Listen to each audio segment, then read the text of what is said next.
You ever look at a weather forecast and see two totally different numbers for the exact same day? One says 75, the other says 24. It's a simple little thing that actually divides the entire world. And today, we're going to get to the bottom of why. You know, we just accept that water freezes at 32 degrees Fahrenheit.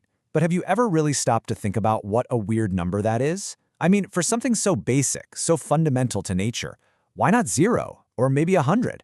While the answer isn't really about physics, it's a story that starts way back in the 18th century.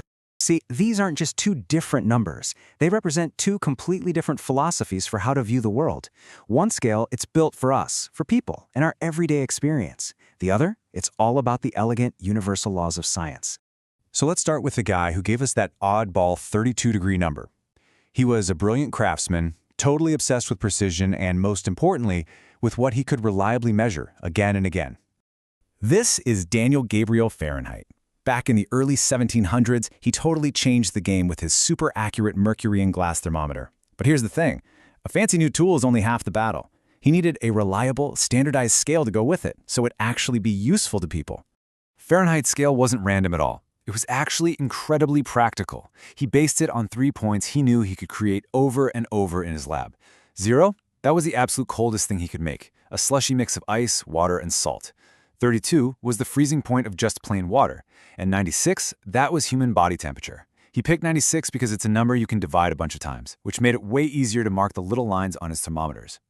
But the story doesn't end there. After Fahrenheit died, other scientists refined his scale. They added the boiling point of water as a more stable upper anchor, which landed at 212 degrees.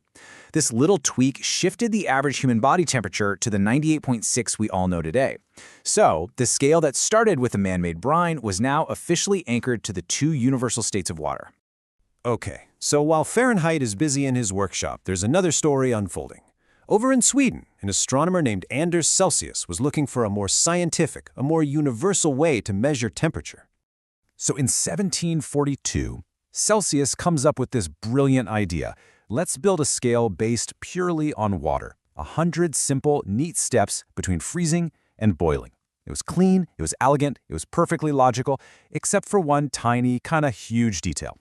He made it completely backwards. In his original scale, water boiled at 0 degrees and froze at 100. Now, his thinking was actually pretty practical. He was trying to avoid using negative numbers for the cold Swedish winters, but for pretty much everyone else, it just felt totally wrong. Thankfully, science is all about teamwork, right? Just 1 year later, a French scientist named Jean-Pierre Christin stepped in, flipped the whole thing around, and just like that, the modern Celsius system was born. 0 for freezing, 100 for boiling. Simple, rational, and all about water. And there you have it. The stage was set for a showdown. With two very logical but very different systems out there, how on earth did the world end up so divided?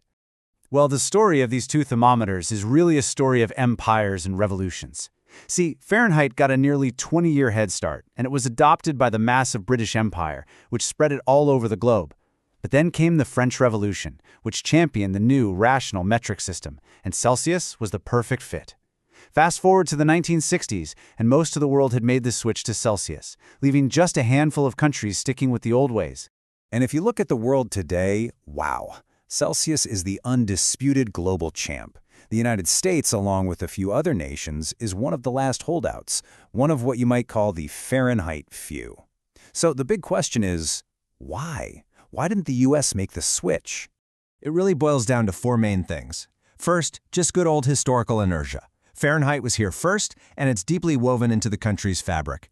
Second, the cost of retooling an entire nation's industry seemed enormous. Third, there was a lot of political pushback against a big, top-down government mandate. And finally, you've got a little bit of cultural exceptionalism, a general feeling of, we do things our own way.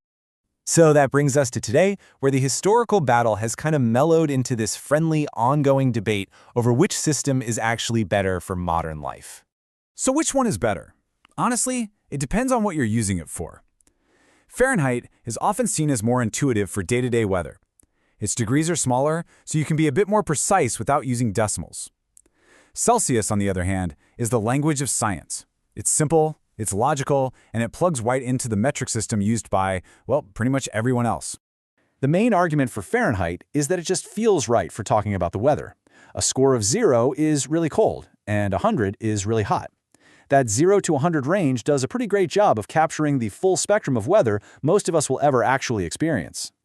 But the case for Celsius is just as strong. It's the language of the modern world. It's logical, it's easy to use, and it's the standard for science, medicine, and international business. When you use Celsius, you're speaking the same thermal language as over 95% of the planet.